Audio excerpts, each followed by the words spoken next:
Hello, everyone. Welcome to another interview with the Environmental Career Coach. I'm Laura Thorne. I've been career coaching for about 8 years, and today I'm excited to share some insights with you with a past coachee. And I love when my coachees kind of stay in touch and we become sort of friends. So this is Matt Pryor. And Matt, we're excited to have you here today. Hello, everybody. Matt and I met about 3 years ago, and he was working on a pivot. And we did, I think, just one call. And then Matt went off and did amazing things in his career search, found a job not too long afterwards. But what I'm most impressed with was the networking. So almost everyone I coach with, we end up talking about networking being something that you have to push, and most people are not happy with that, but it is true, and it is by far one of the greatest things that you can do in your career search. And so I just wanted to invite Matt here to share some of the things that he went through in his career challenges, search journey, and see what kind of insights we can get from him in just a short time. So Matt, when we first met, you were not completely starting your career search, but you were pivoting. And so when we met, what led you to look for someone to give you a little assistance? And then what was the thing that really set you off afterwards? Yeah, thank you for having me, Laura. Good to see you again. Yeah, so it's funny you talked about networking and how a lot of people that's kind of a really hard thing. And that was the thing that I was struggling with for sure. Because um, you mentioned the pivot. I was coming from a career where I was a lawyer for at that point, 18 years, I think.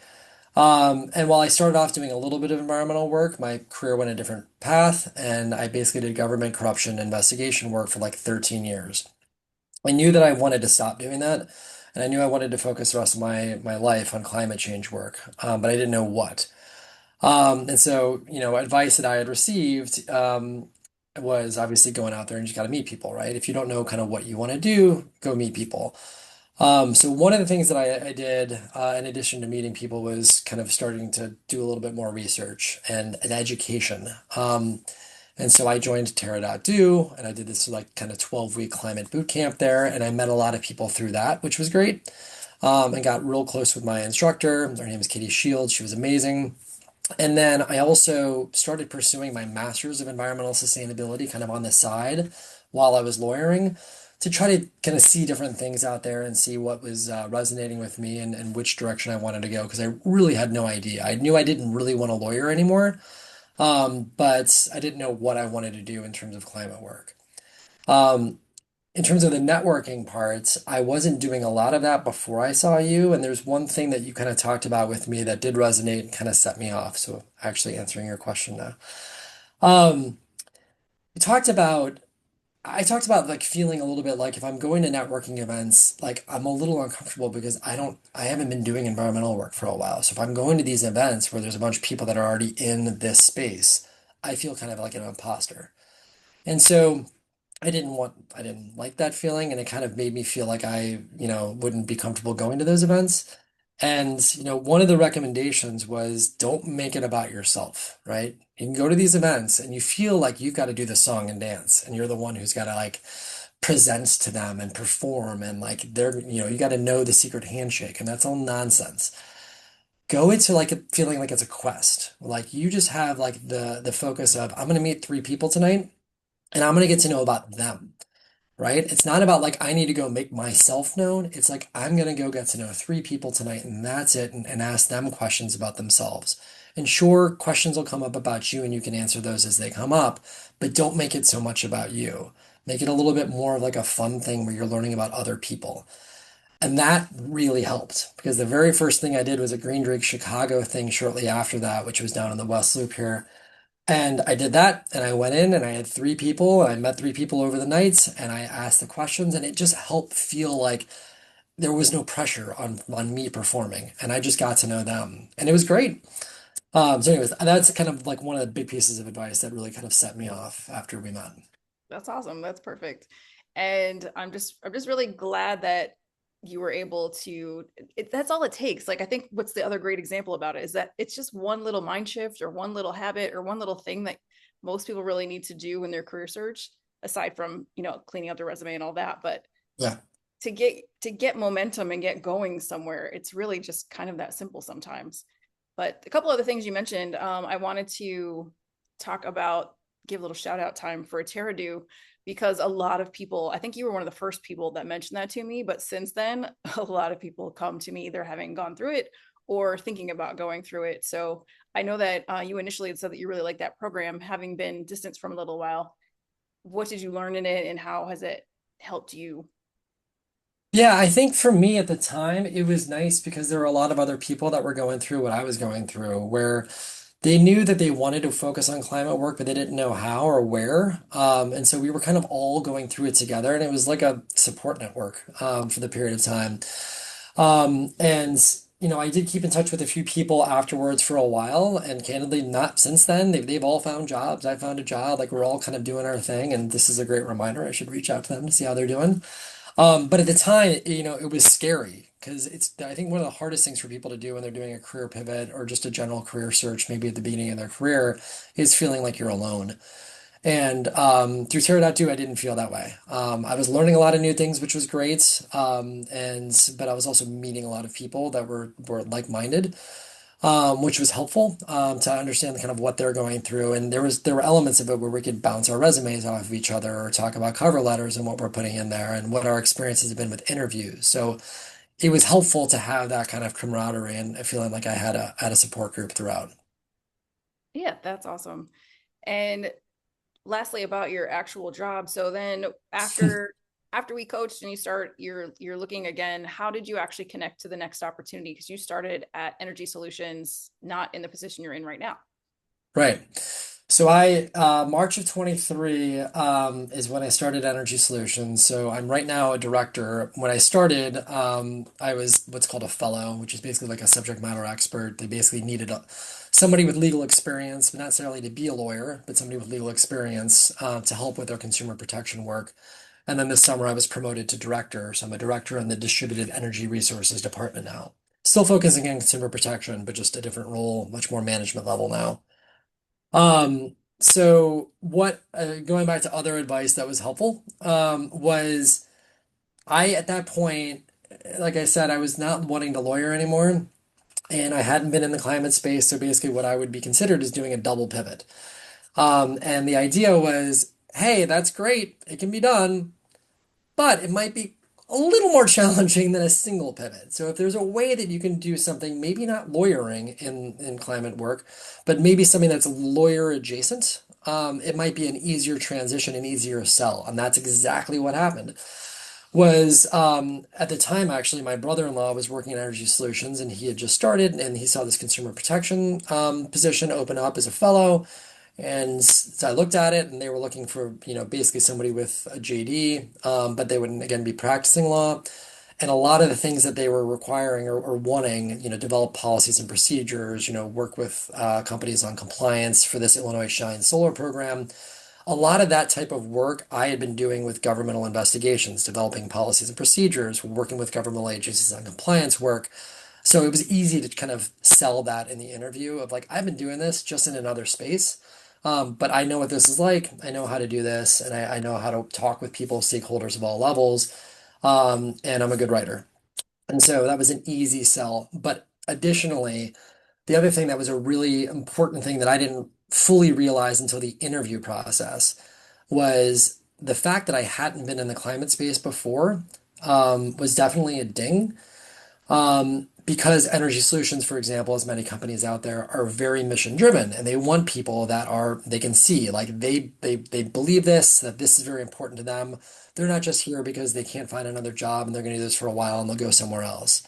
So what I found out after my interview was, from my boss, was she's like, that wasn't a problem with you, even though you weren't coming from the climate space, because on the side you'd already been pursuing a master's in environmental sustainability and this Terra.do program, which I talked about in my interview. And they're like, it's clear that this is you're passionate about this. So we knew that like you're in, your mission aligned, that felt good. So then it was like, can he do the job? And based on the experience, of course he can. And so then I got the offer and have been kind of running with it ever since.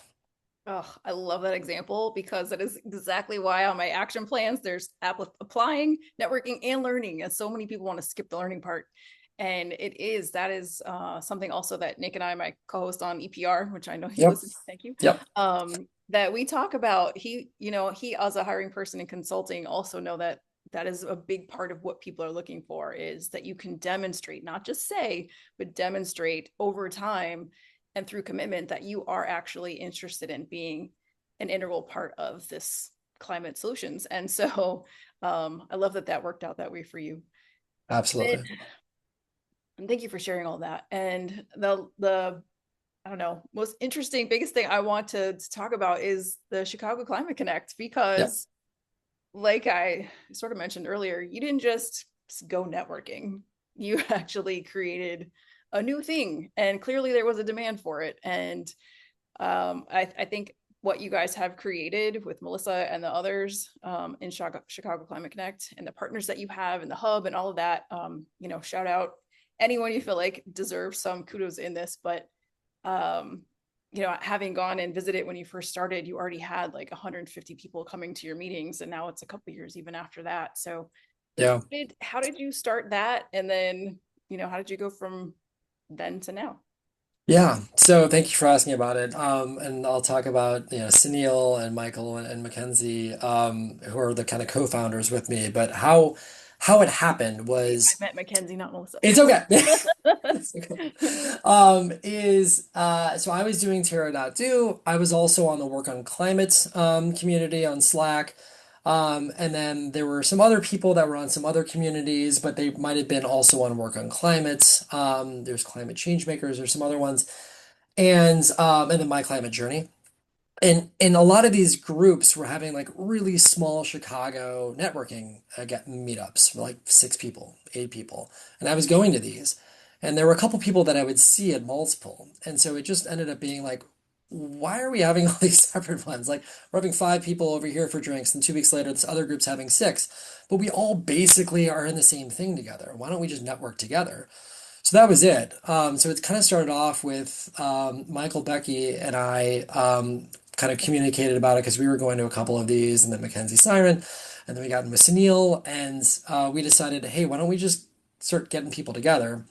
And we had 1 or 2 events at Uncommon Ground in Lakeview here in Chicago, and we had like 15, 20 people.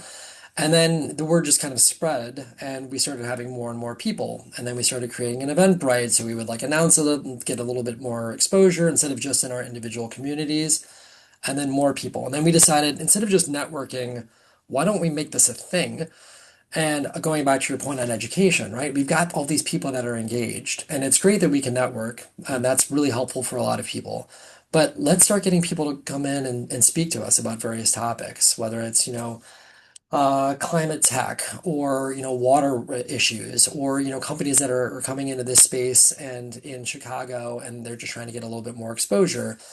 And let's talk about it. Let's give some space for companies to come in and have a built-in, very engaged audience, have a little bit of back and forth. So that's what we've been doing for the last like 3 years. We created our nonprofit, so we're a 501(c)(3) now as of 2 years ago. And now we have events on a monthly basis, and we have a kind of a rotating group of places that we've done events throughout Chicago. A lot of them at a kind of a climate tech incubator company called MHub, which you visited us and spoke with us there. We've done Like them really, at really cool. yeah, it's a great space. And so we always have networking at the beginning because we want to make sure people have that opportunity to informally connect. And then we'll have kind of a 45-minute, maybe up to 60-minute scheduled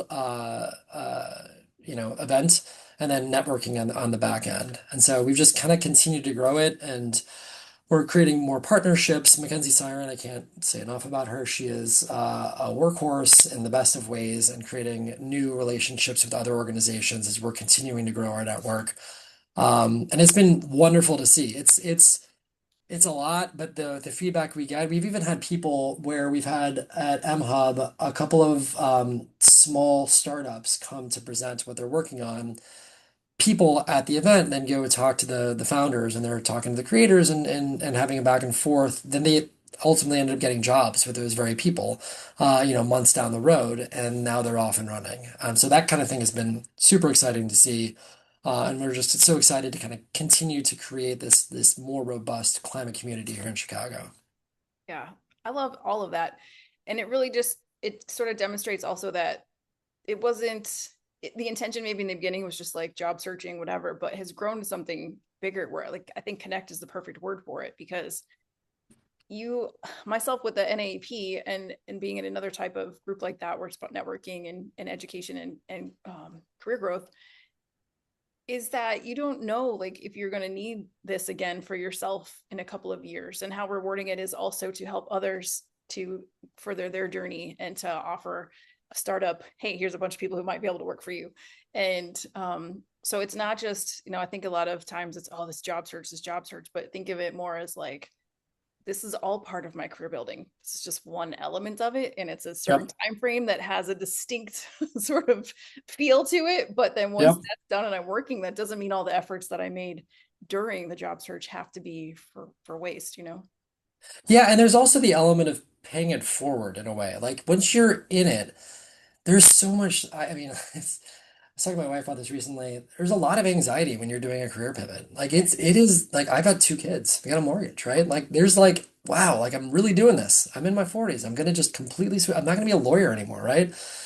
Um, and and there's a lot of anxiety built in that. And so when you're out there and you're networking and you're reaching out to people and it's really uncomfortable and you're having those conversations, you're reaching out cold calling them on LinkedIn or whatnot and trying to get those 15-minute, 30-minute, check-ins and just little informational interviews. It's a lot, but you're so grateful for all the people that said yes and that give you that time. And I can't say enough how important it is, everybody. When you get that time, use it wisely, like prepare for it. Like really, like don't just phone it in. Like they're giving you your time. So giving back like afterwards and making yourself available and going to these networking events and talking to people that are going through the same struggles, I think is just key because it was so valuable when I was going through that same transition. And there's a lot of anxiety with that. So Yeah, absolutely. And that's a great point. And to be able to alleviate someone's anxiety or just help them get through another day of their job search is really, really valuable and helpful. So, just two more things before I let you go, for you can sure. celebrate your son's birthday. And Let's- you mentioned in there, well, actually, I would just like to know through the couple of years you've been doing that, like, what is some moment or uh, event or something you had that really stands out that was great? For Chicago Climate Connect? Mhm. Well, I mean, you spoke to us about climate career transition, I so of highly doubt course. that that was the like shining moment, but thank you. No, I mean, I think we've had so many great partnerships and so many great panels over the years. We did a couple of panels with the German American Chamber of Commerce downtown, who have hosted us a few times. One of them, which was right after the election last year, so that was an interesting one where there was a lot of like air let out of the room, but it was a great event, and they got people more excited about like what are the possibilities. I think that. We've had a couple of great panels that talked a little bit about water issues in Chicago. Um, I think that I think our best is yet to come, honestly. I really do. I think that, like I said, Mackenzie has been doing a lot of work on trying to develop more partnerships, longer term partnerships. Oh, I will say this one. I really love this one.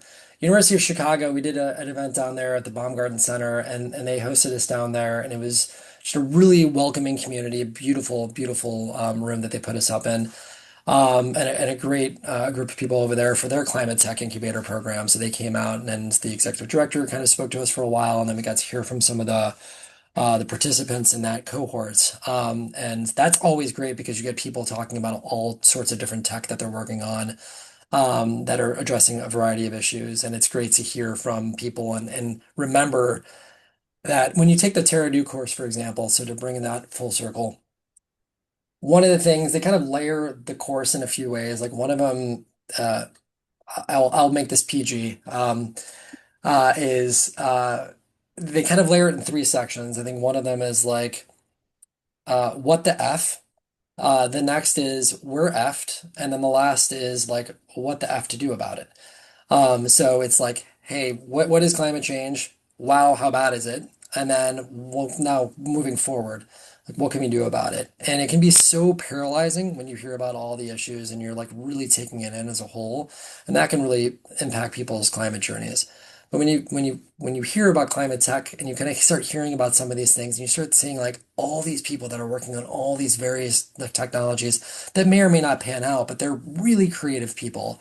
Those events can be really fun for me because you're hearing about a wide variety of issues, but you're just seeing people out there that are really struggling and challenging, or struggling with those challenges, and trying to figure out good solutions that they can then scale and having a greater impact. And yeah, those can be really inspiring.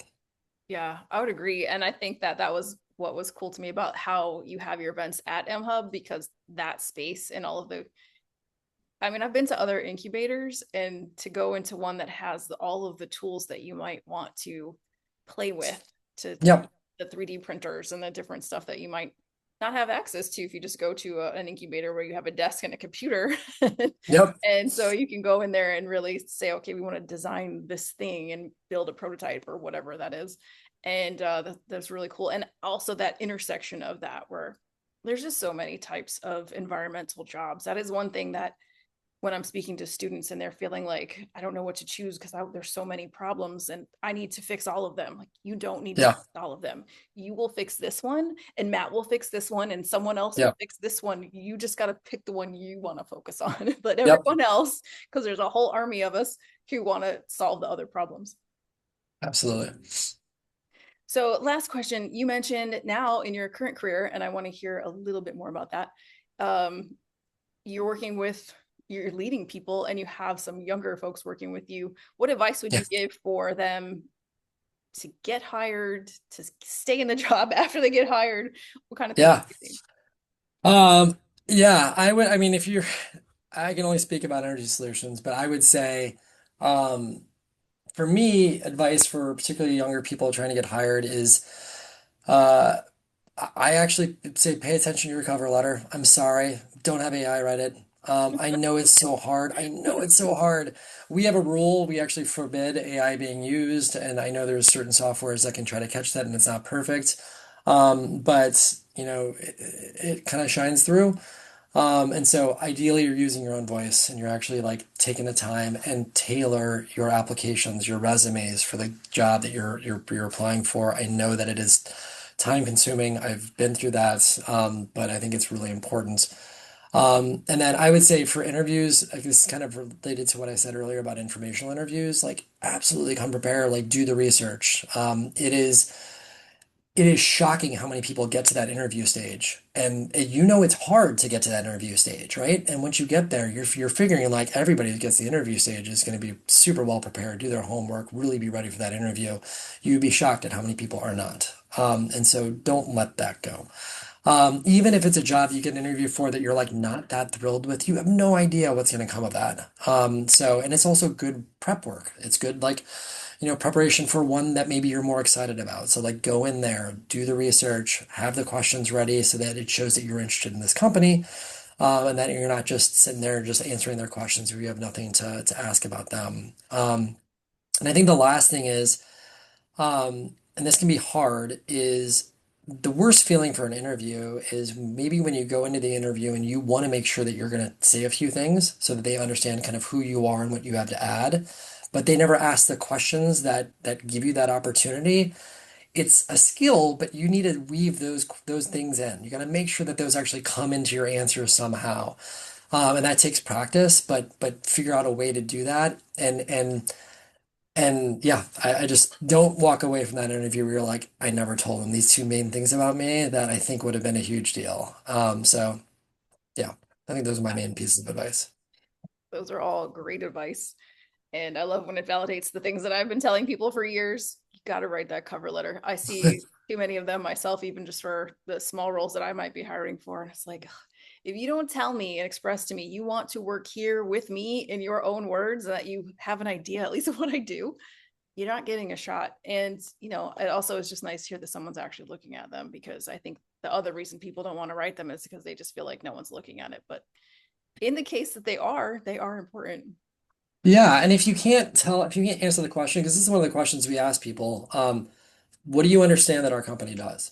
if you don't have like 30 seconds of an answer to that, then you clearly didn't do the research. So like whatever company or organization or whoever you're going to interview with, you should be able to say like, all right, I've done the research and this is my understanding based on my research. And you might not have it all right, right? You're not giving a 60-minute like, speech about it, but you should be able to say like, all right, I understand you guys deal with energy efficiency issues and policy ratings, and you're doing like big, climate change impacts. And then you got this, then you transition to like this role is more about this. That's really important to show that like you're in it because the interviewer wants to know like, am I going to be able to trust this person to like do the work that I need them to do? And if they haven't done the homework that you need them to do to the interview, then they're gonna not want to proceed with you. Exactly, So. 100%. So that's great advice. Anything else you might want to mention while we're here? No, I mean, I hope you get out there and do it. And I know it's scary. A lot of these parts are scary, and they were scary for me, and they're scary for a lot of other people. There are a lot of great communities out there, to get involved with, to help develop those communities, help figure out, who you can talk to about those struggles. Seek somebody like Laura or Laura, for additional help, and guidance, and then yeah, do all the things that we talked about today and more. Awesome. Well, thanks, Matt, for joining me today just for a few minutes to share all this, what you've learned over the last couple of years. And please, if you're watching, listening, and you're in the Chicago area, hit up Chicago Climate Connect. It's a great opportunity. They're on LinkedIn. Matt, where else can And people we have our own find website, chicagoclimateconnect.com. You can go to us there and see, the upcoming events that we have planned out for the beginning of 2026. And we would love to see you, at any of them. They're all free. Let me just let you know that. So free to attend. We usually have some beers there. So just come hang out, have a beer. And like I said, just three people. Go find out something about three people and get your foot in the door. Awesome. Well, thanks again. Have a wonderful evening, and I look forward to staying in touch. Okay, that was awesome. Thank Thank you. you. Thank It you. was fun. Yeah, I love hearing all that. That's really great. And congrats on your promotion and Thank all that. you. So you think you'll stay there a while? I'll pause. Yeah.